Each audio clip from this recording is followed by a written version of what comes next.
I wanted to talk about our ideal.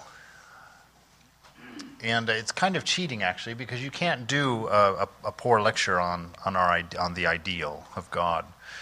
But you can make some mistakes about what to call it. At first, I was thinking, the Vedantic ideal or the ideal of the Vedas or whatnot. But as I got into the first portion of putting the talk together, I kind of realized that there's really no limiting adjunct on that at all.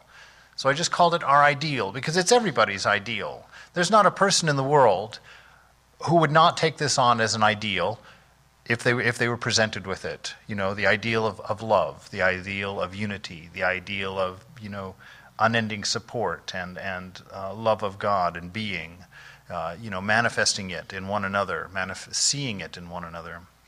So I was very excited about that and wanted to go and just see where the mind goes. My hope is, as you kind of zone out during the lecture, zone out in your own ideal of what this is, of what your ideal is, what brings you here, what makes you concerned about your life and finding this truth and these things inside. Before we jump into that, I want to go through my own form of a mantra, I guess, or my own form of chanting.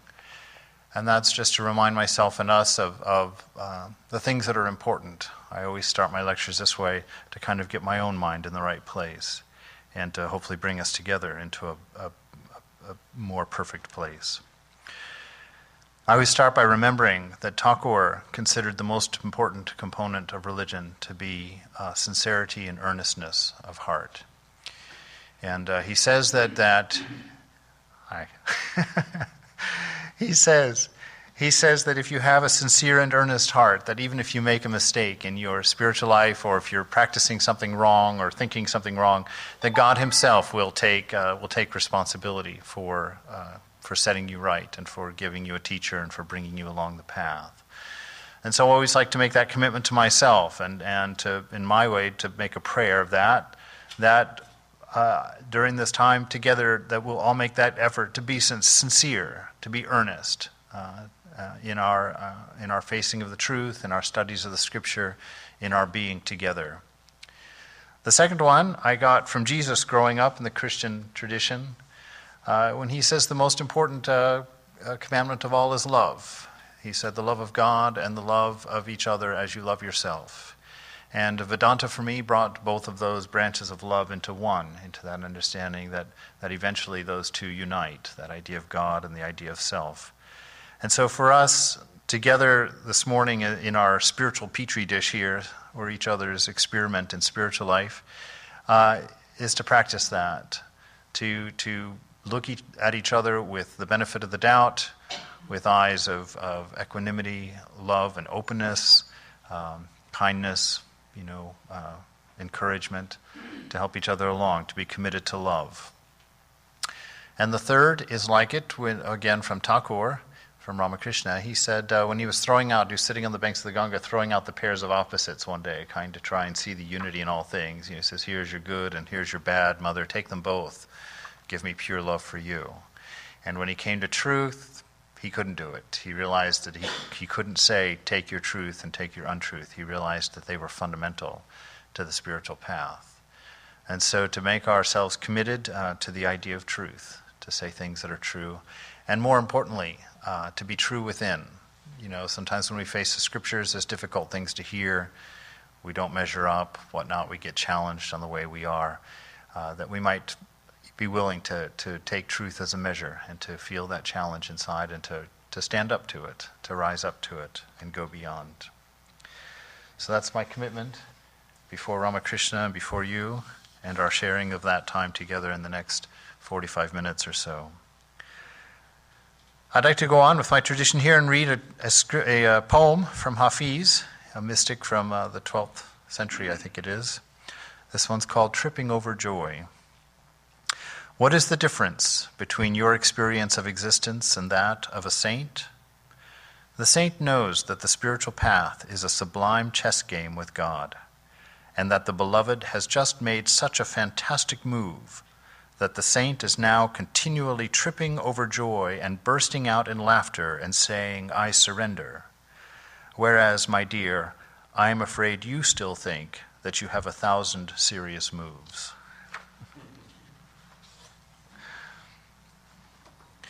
So this ideal of religion, there's a lot of turmoil going on, probably always going on, but certainly I've noticed it in the last year or so on the web. It seems like the younger generation is quite willing, and not only willing, but enthusiastic about throwing religion overboard. They see the news, they see the conditions of the world, they see kind of what religion looks like it's contributing, at least what's making the news in the world, and they're ready to chuck it out. This idea of God is passé, unimportant, religion divides, religion kills, all of that poison. And, it's true. It's true at one level, at a very low level. But the irony of it is that the principles of religion, the realizations of religion, are completely other than that lower manifestation.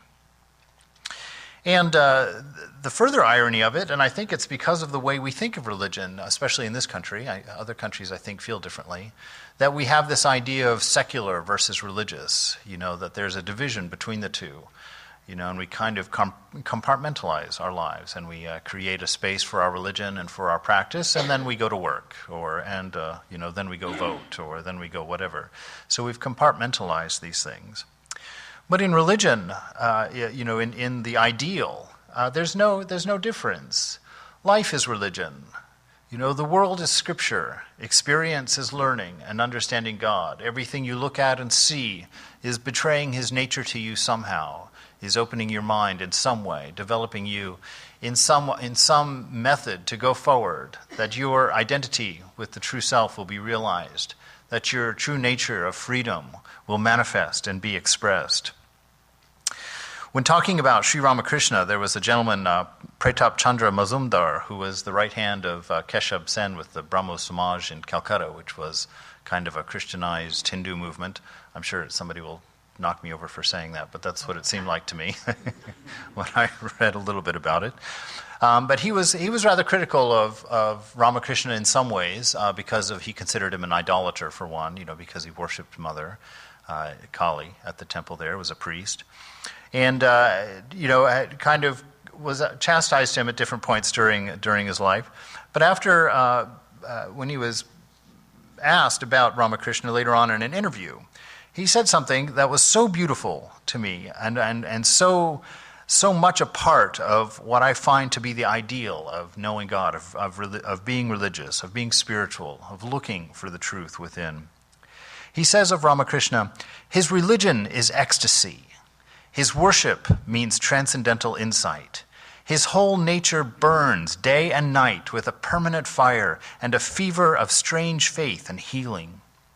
So long as he is spared to us, gladly shall we sit at his feet and learn from him the sublime precepts of purity, the precepts of unworldliness, of spirituality, and of inebriation in the love of God. That is religion. That's the ideal. That's the ideal that we share. That's the measure, Our religion is not this. Our religion's not lectures and not learning and not whatnots. Our religion is ecstasy.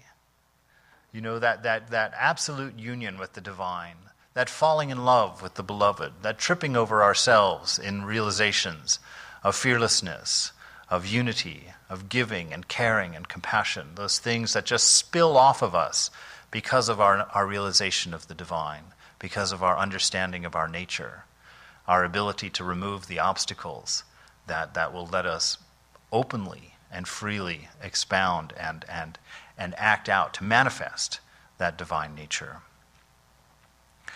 And we can sit here with Thakur in our meditations and in our readings and sit there and to learn of the sublime precepts of purity, unworldliness, spirituality, and inebriation in the love of God.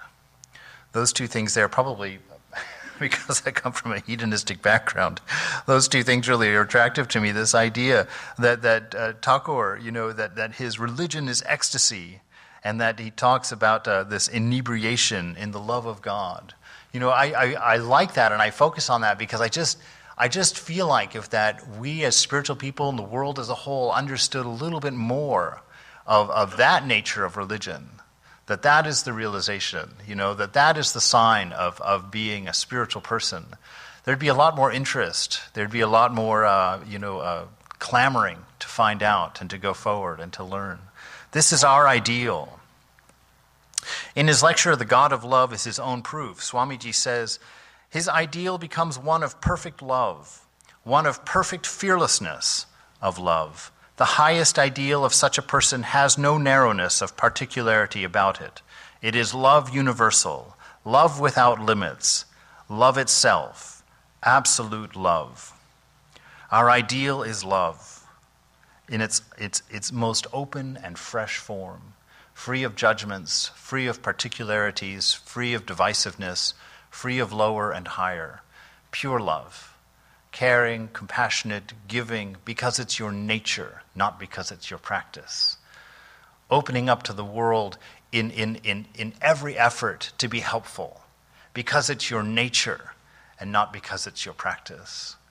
To know God in His highest ideal, not because it's our religion, but because it's our nature, the nature of every human being, the nature of every one of us, and to see that in each other first, before we have a name, before we have a sex, before we have an age, before we have a job, to see that perfection, to see that love, that innate self that's begging, pushing, urging, trying to find its way out in its expression in each one of us.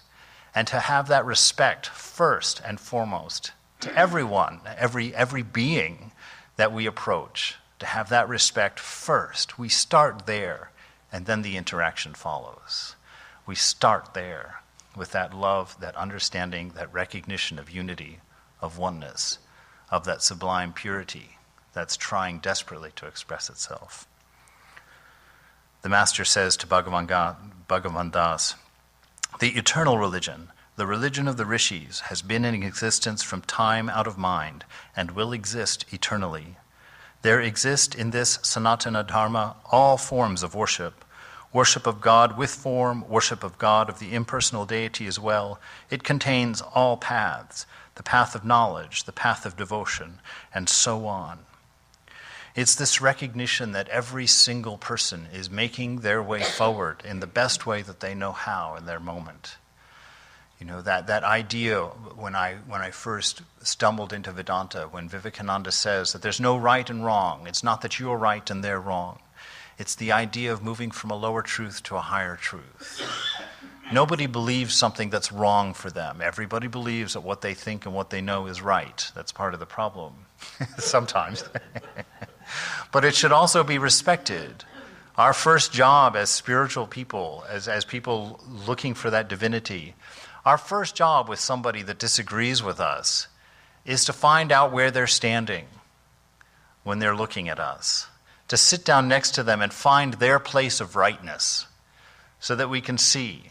And then without any judgment, and perhaps without any motive at all, walk forward with them, be a help to them, help them manifest that divinity, help you manifest your divinity.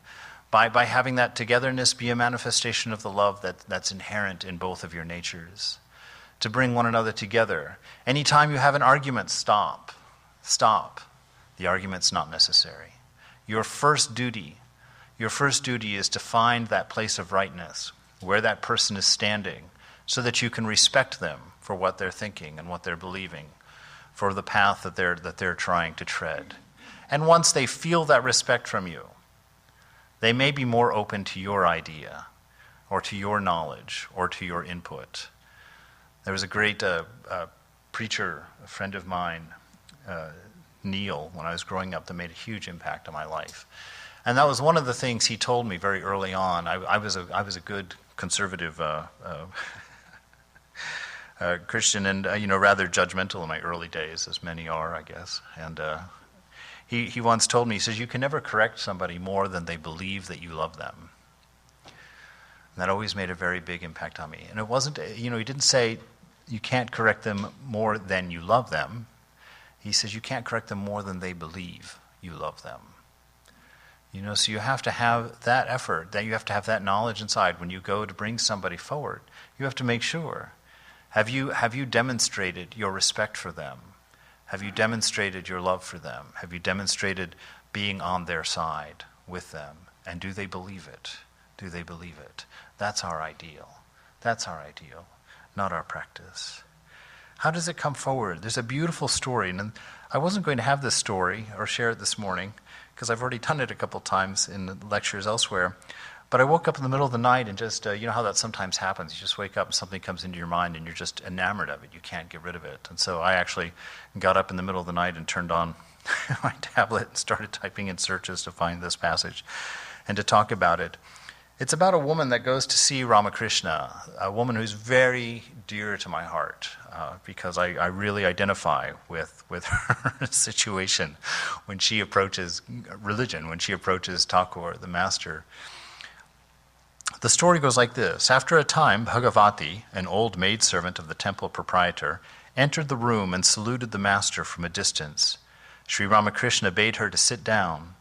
The master had known her for many years. In her younger days, she had lived a rather immoral life, but the master's compassion was great. Soon he began to converse with her. The master, now you are pretty old. Have you been feeding the Vaishnavas and holy men, and thus spending your money in a noble way? Bhagavati smiling, which is to her credit, right? How many people would smile with that greeting? She's like, how can I say that? The master says, well, have you been to Vrindavan, Benares, and the other holy places? Now it says she's shrinking back a little bit, Bhagavati. How can I say that? Oh, I have built a bathing place. My name is inscribed on a slab there. The master, oh, indeed. Bhagavati, yes, sir, my name, Srimati Bhagavati Dasi. It's written there. The master with a smile, how nice. All right. That whole interaction is great, right? I mean, the first time I walked in,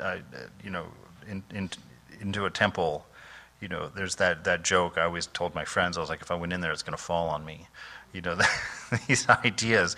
And, here it's realized for this poor woman, because, I mean, she's having it drawn out. The master's saying, have you given your money to, holy things, to right things? She's like, no, not really. Have you at least gone on pilgrimage, on vacation somewhere? Oh, I've built a bathtub, or a public bath for people. But the master's all about that.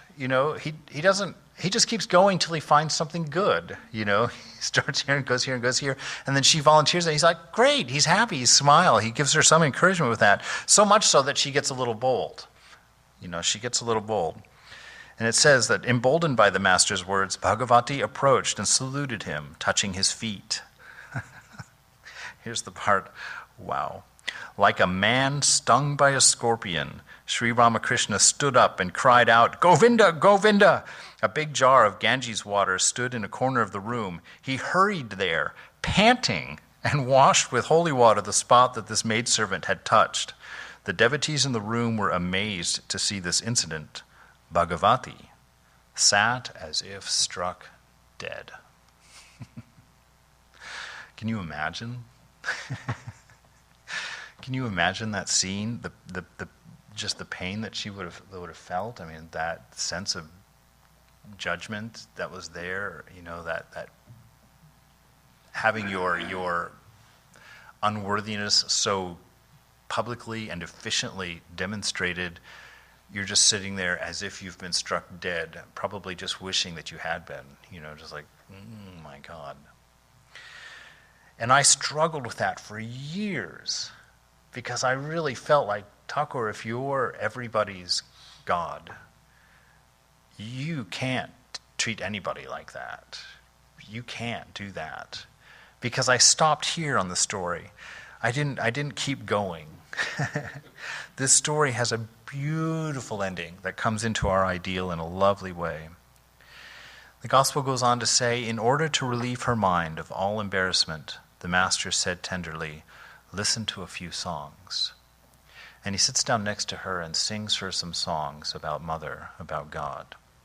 There's nobody else in the Gospel that the master sits and sings personally a song to them about mother. So he hits her hard, lets her know, you do have to take this seriously. You do have to respect yourself in your spiritual life. You do have to make your efforts. You do have to call yourself higher. It is not okay to stop where you are. It is not okay to compromise and to be less than you can be. He makes that point painfully clear to her. But then he sits down next to her and he sings this song to her. Dwell, O mind, within yourself. Enter no other's home. If you but seek there, you will find all you are searching for. God, the true philosopher's stone, who answers every prayer, lies hidden deep within your heart, the richest gem of them all.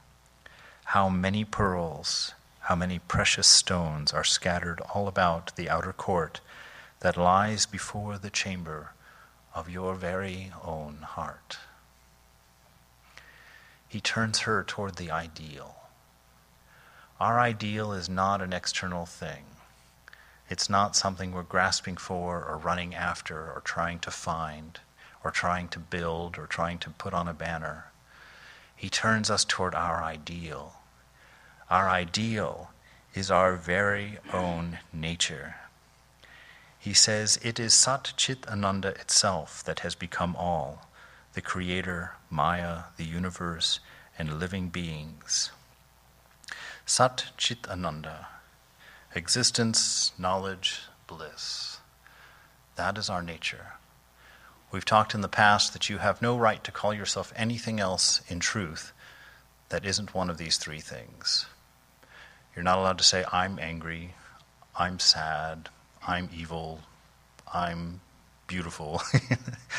Those are not qualities of yours. Your qualities are existence, perfect, immortal, undying. Your nature is knowledge, intelligence. Your nature is bliss, love absolute, undivided, infinite. I thought it would be fun to take each of these components, Sat Chit Ananda, and just kind of search through everything that Thakur and Ramakrishna taught about them to kind of get more of an insight into what that is, more insight into what I am, to what we are, to what's trying to manifest through us, to find out the source of these frustrations at not being what we think we want to be. Existence, Sat.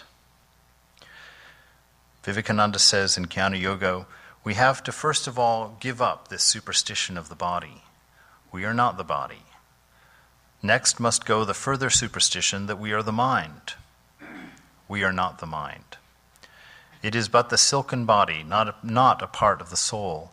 The mere word body applied to nearly all things includes something common among all bodies. So there's something common, and that is existence. The thing that we all share in common is this existence. Our bodies are symbols of thought, and the thought themselves are in turn symbols of something behind them, the real one existence, the soul of our soul, the self of the universe, the life of our life, our true self. As long as we believe ourselves to be even the least different from God, fear will remain. But when we know ourselves to be the one, fear goes. Of what can we be afraid? Your nature is existence, and you share it with everybody in the room. So many times we think our thoughts are unique, our conditions are unique, our pains are unique, our situations are unique. They're not. You are experiencing them through everybody in this room. Everybody in this room has a component in their life that matches a component in your life. Their love for their family, the pain of their children, the pain of co-workers, the love of lovers, the pain of lost lovers. All of us are going forward, assuming this uniqueness that divides us, that makes us alone, that puts us in a room to cry by ourselves unnecessarily, because we don't recognize that everybody is one, that we're seeing this through 1,000 different eyes, hearing it through 1,000,000 different ears, walking together. And if we could bank on that oneness, bank on that shared existence, our compassion could pour out so much more liberally, so much more without fear for one another. Our trust and ability to open up, to share these things, would increase 1,000-fold. Turn deep within, O mind, dive deep and find these gems that are in the courtyard of your very own self. Vivekananda gave a lecture called The Open Secret. And in this idea of existence, he says how wonderful it all is. Look at the human eye, how easily it can be destroyed, and yet the biggest suns exist only because your eyes see them. The world exists because your eyes certify that it exists. Think of that mystery. These poor little eyes. A strong light or a pin can destroy them, and yet the most powerful engines of destruction, the most powerful cataclysms, the most wonderful of existences, millions of suns and stars and moons and earth, all depend for their existence upon and have to be certified by these two little things. They say, nature, you exist, and we believe that nature exists. So with all of our senses. What is this? Where is weakness? Who is strong? What is great and what is small? What is high? What is low in this marvelous interdependence of existence where the smallest atom is necessary for the existence of the whole? Who is great? Who is small? It is past finding out. And why? Because none is great and none is small. All things are interpenetrated by that infinite ocean. Their reality is that infinite, and whatever there is on the surface is but that infinite. The tree is infinite, so is everything that you see, everything that you feel, every grain of sand, every thought, every soul, everything that exists is infinite. Infinite is finite, and finite is infinite. This is our existence. This is that notion of waking up. Every religion tells its practitioners, wake up, wake up. And you're as a kid, you're so confused about it. You're like, what? I got out of bed to come here. When you're talking about wake up. But it's that idea. We sit in a room and we assume understanding. We assume pews, chairs, carpets, lights, fixtures, house, people. And yet we don't know the slightest thing about any of them. We can't explain any of it. Vivekananda made that point. He says you can take even a grain of sand. He was looking around for an example. He's like, even a grain of sand. Take up a grain of sand. You can study that for the rest of your life and not know all there is to know about that grain of sand. But we live so comfortably within our assumed boundaries. We've given up the wonder of children, to replace it with our assumptions of adulthood, that we understand everything. But we can't understand any of it. You read science books for just a little bit and you begin to understand, like, wow, you're kidding me. When they tell you your body is more space than matter, or the new sciences where they're learning out that there's really no difference between matter and energy, that it's all just force, that they can't find anything solid behind it all. These crazy things. I don't understand a thing about science, but I'm a Wired magazine science professional. And I read those articles and they just leave me sitting there going like, wow, what am I supposed to do with that? What can you do with that? Open up to that wonder. Look, for Vivekananda, it was an opportunity of worship. It was an opportunity of worship to give credit to the infinite, to the unknowing. He said how marvelous all of this is. What a wonder all of this is, this play, this utterly undefinable, infinite, swirling mass of the inexplicable. It doesn't make sense. There's no way that this can be.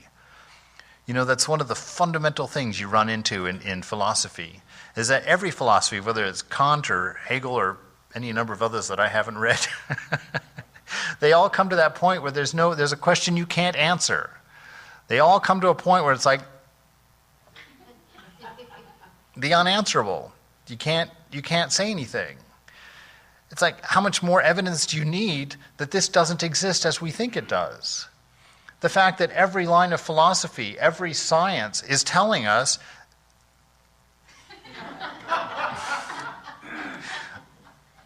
no idea. Can't answer that. We've got to understand something's wrong with the way we're perceiving this. It isn't what it seems to be. Find the wonder in that. Find the marvel in that. Brother Lawrence, I always go back to him, but what an ideal he is, that he walked his days with God, with the divine, with this ideal, this absolute love as his companion in everything that he did, and realized that just by doing things like cooking, cleaning the kitchen, washing the grill. It's like he realized God through that. The butcher in the story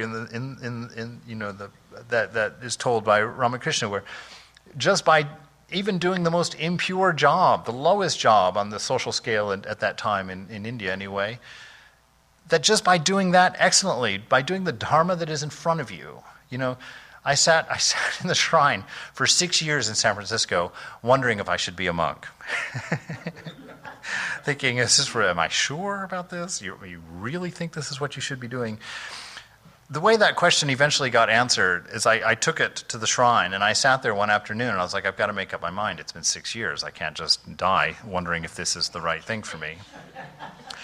And I sat there, and the most simple answer came to me. I thought, you fool. You are. What are you? Look, you're dressed in orange. You're sitting in a shrine in a monastery. You've been here for 6 years. You're pretty much a monk. What are you wondering about? It's pretty much happened. And I hear this question quite a bit. People asking, what is my Dharma? What am I supposed to be doing? What's in front of you? What's in front of you? Do it. Do it as worship. Do it excellently. Do it with the idea of giving it to your beloved. Hand it over at the end of the day, or as soon as you're finished with it. Or even while you're doing it, have that conversation about the excellence. See how nicely I'm doing this for you? Like that, share that kind of experience. How marvelous it all is in this ideal. Those are the words of Vivekananda.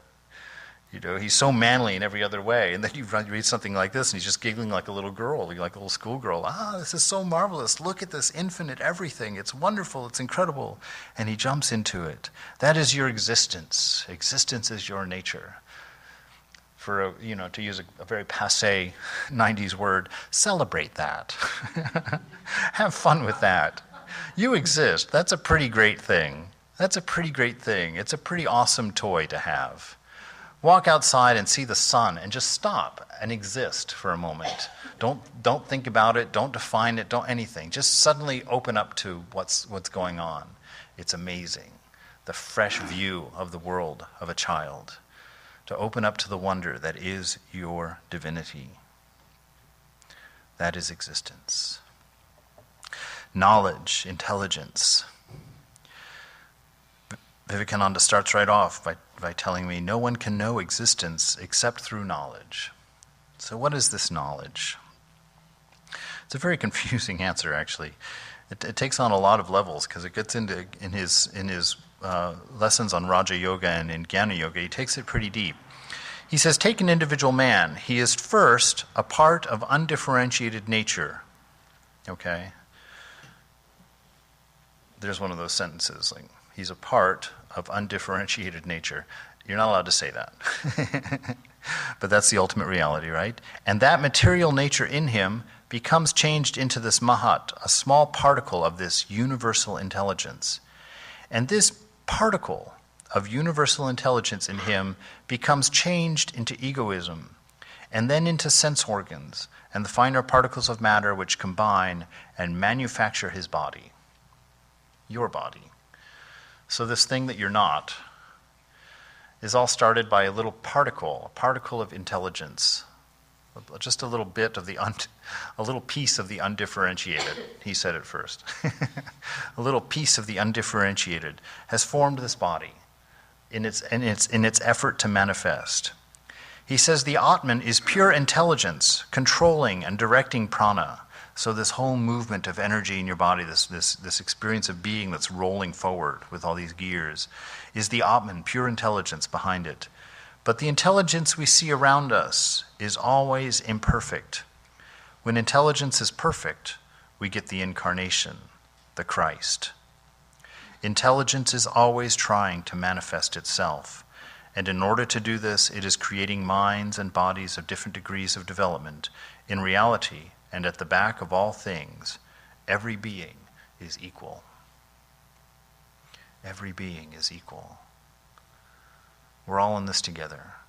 All of us have at us a little particle. We could go really oovy groovy, just a particle of stardust, as it were. There's a sign painted down actually on, I think it's Hollywood Boulevard. When you cross over the freeway, there's some sort of halfway house or something there. It's painted on the wall. And I always saw it, the first few times by it, I kind of just rolled my eyes because I'm a little too cynical for it. It was like, you are stardust. You know, you're made of the particle of the moonbeam and whatever. And I was like, that's crazy. I was like, okay, whatever. Whatever you need.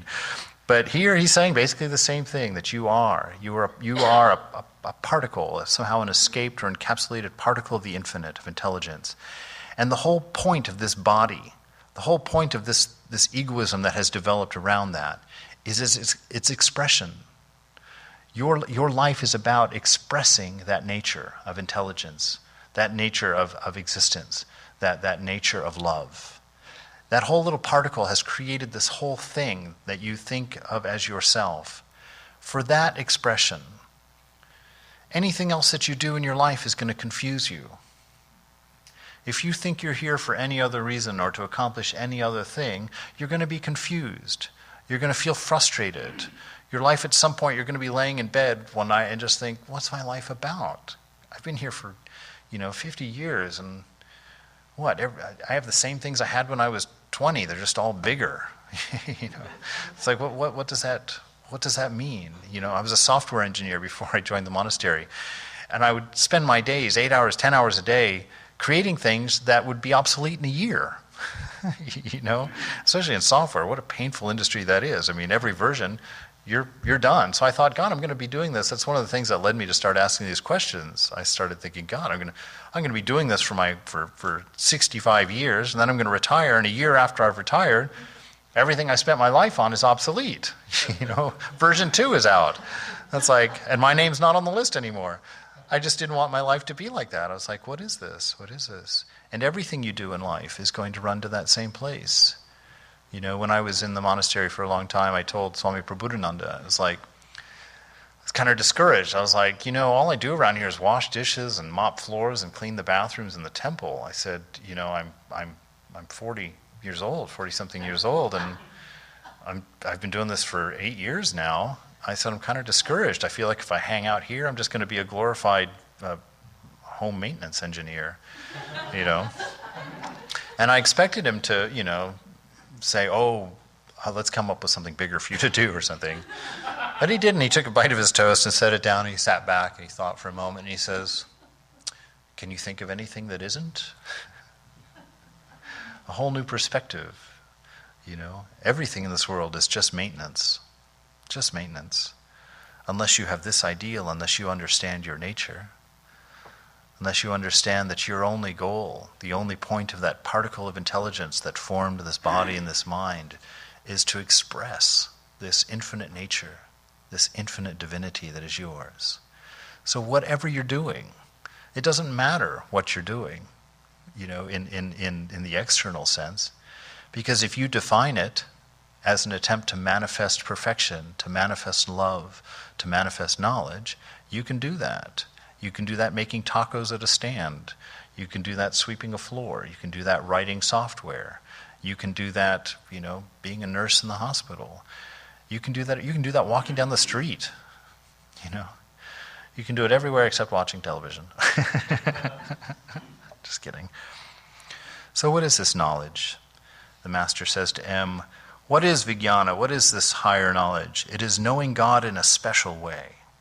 The awareness and conviction that fire exists in wood, that's knowledge, jnana.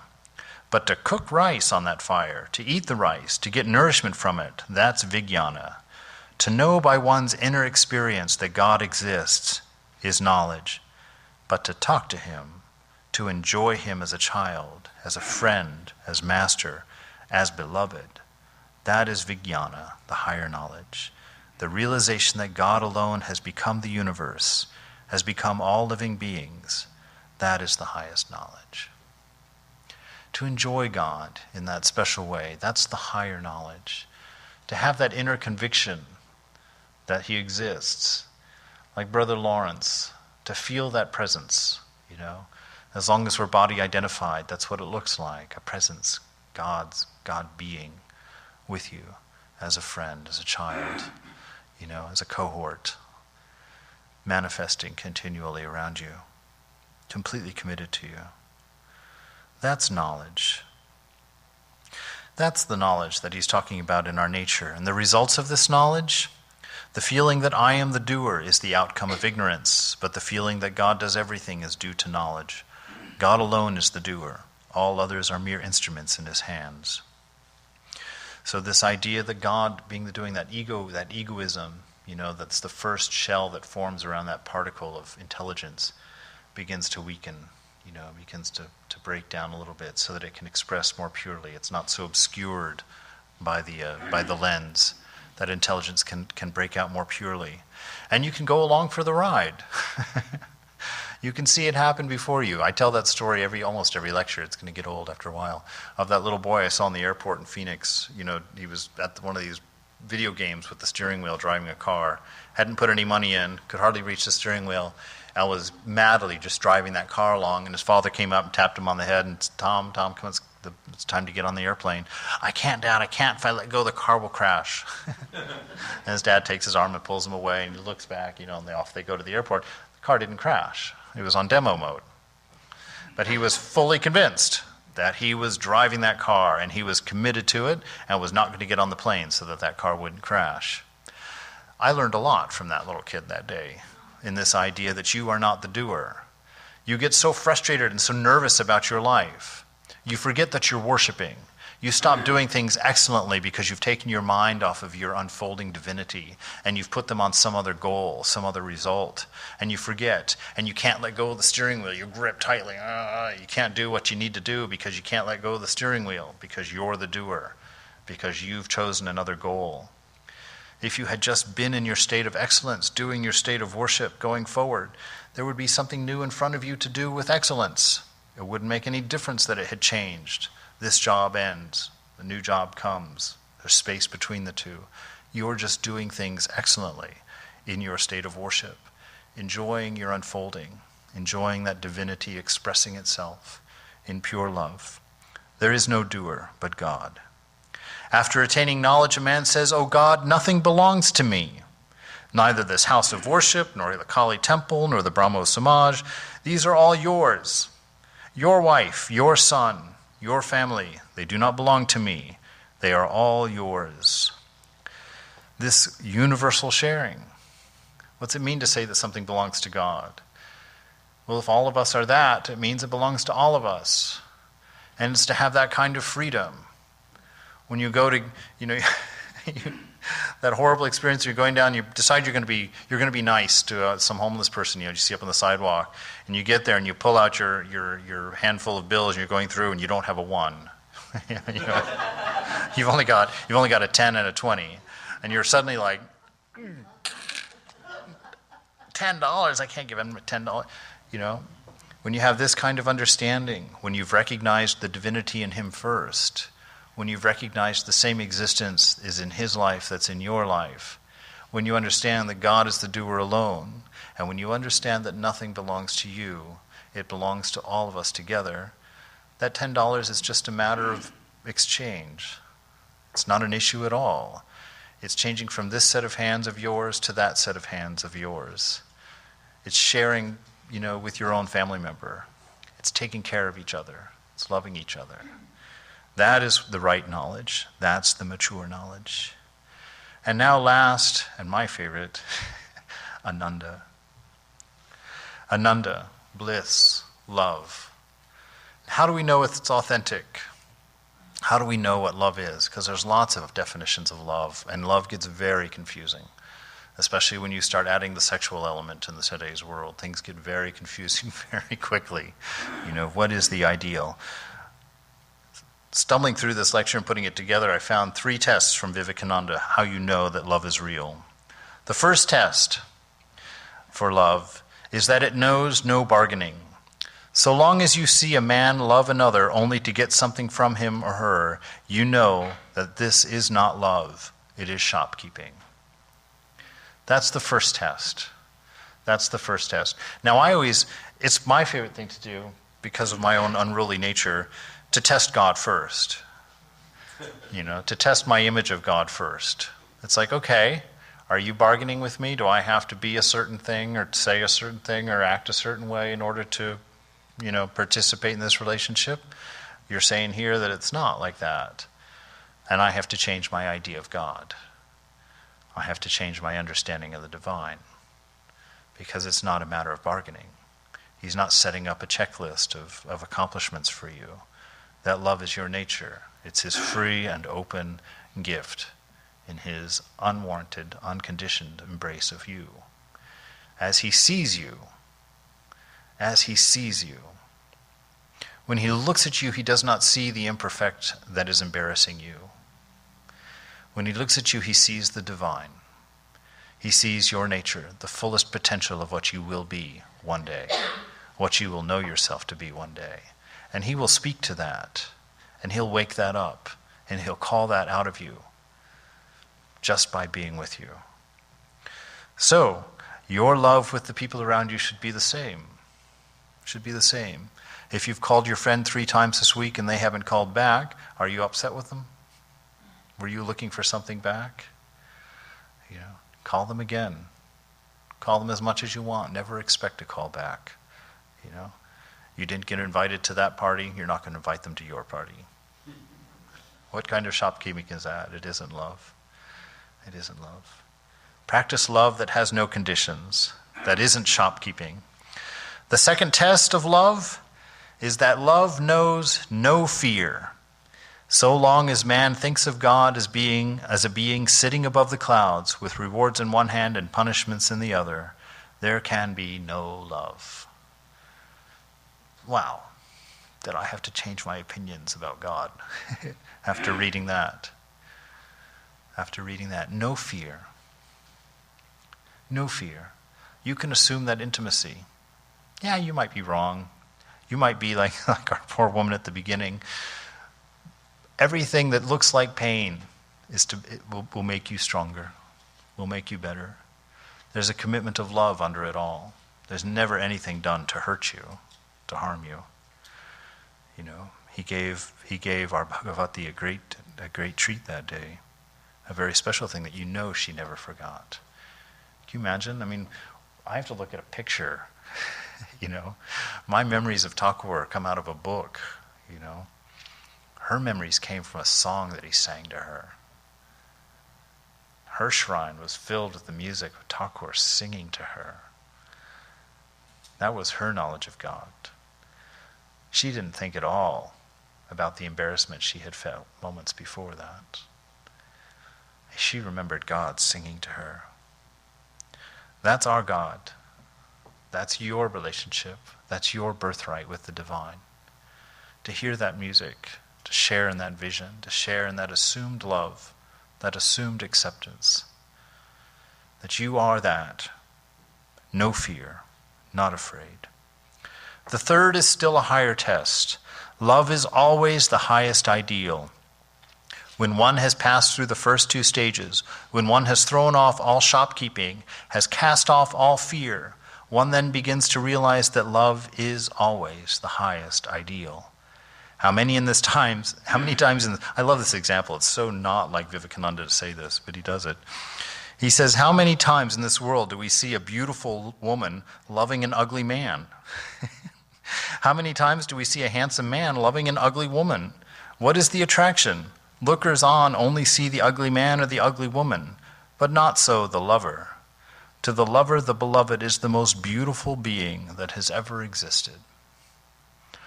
The most beautiful being that has ever existed. And I have to test my idea of God again when he looks at me. I am his most beautiful being. You probably are too, but that ideal, that ideal. And again, we're brought to the milkmaids of Vrindavan, where they were all dancing around the fire with Krishna. And the scripture says that every one of them felt like they were Krishna's favorite. That's how big God's love is. That's how big our ideal is. Everybody will be filled up and feel like you are the favorite. There's nothing wrong with feeling like you're God's favorite. It's natural and it's true, because there's plenty. There's plenty of the ideal to go around. The lover has passed beyond all these things, beyond rewards, beyond punishments, beyond fear, beyond doubt, beyond scientific or any other demonstration. Sufficient to him is the ideal of love alone. And it is not self-evident, is it not self-evident that this universe is but a manifestation of this love? What is it that makes atoms unite with atoms, molecules with molecules? What causes planets to fly toward each other? What is it that attracts man to man, man to woman, woman to man, animals to animals, drawing the whole universe, as it were, toward one center? It is what is called love.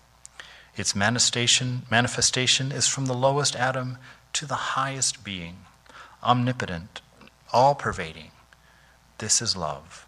What manifests itself as attraction in the sentient and the insentient, in the particular and in the universal, is the love of God.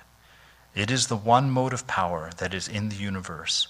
Under the impetus of that love, Christ gives his life for humanity, Buddha even for an animal, a mother for the child, the husband for the wife. It is under the impetus of the same love that men are ready to give up their lives for their country, and strange to say, under the impetus of that same love that the thief steals and the murderer murders. This love is the only thing that is driving the universe. We confuse it with different things. We think that it's a love of power, but a love of power is really just wanting a place of security. The thief steals because he sees his own lack. He wants that security. All of these things. That's how a realized soul can see the perfection of the world. When M told the master, when it wasn't M, it was one of the householders listening to the story that he was telling about Kali's play. Mother's just playing, this is her play. And the devotee says, her play is our death. And he says, but who are you? And he goes on. M later talks about this idea that oh gosh, that was the wrong. Just this idea that love manifesting itself, that it is everywhere, that there is a perfection in all of this. When M tells the master, this world there's so much misery in the world. Why is there so much misery? And the master says to him, what's a misery? This world is a mansion of mirth. This world is a mansion of mirth. Because he sat in a place where he could see the divine acting out this play of love in the murderer, acting out this play of love in the thief, acting out this play of love in everything, in everyone.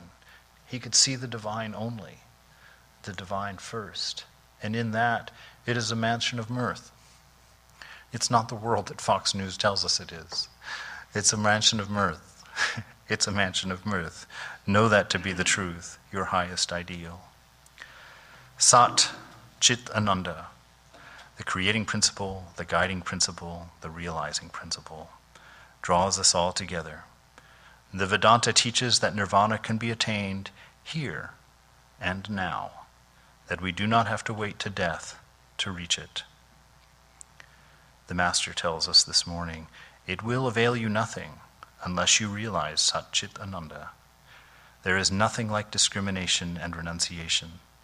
The worldly man's devotion to God is momentary, like a drop of water on a red-hot frying pan.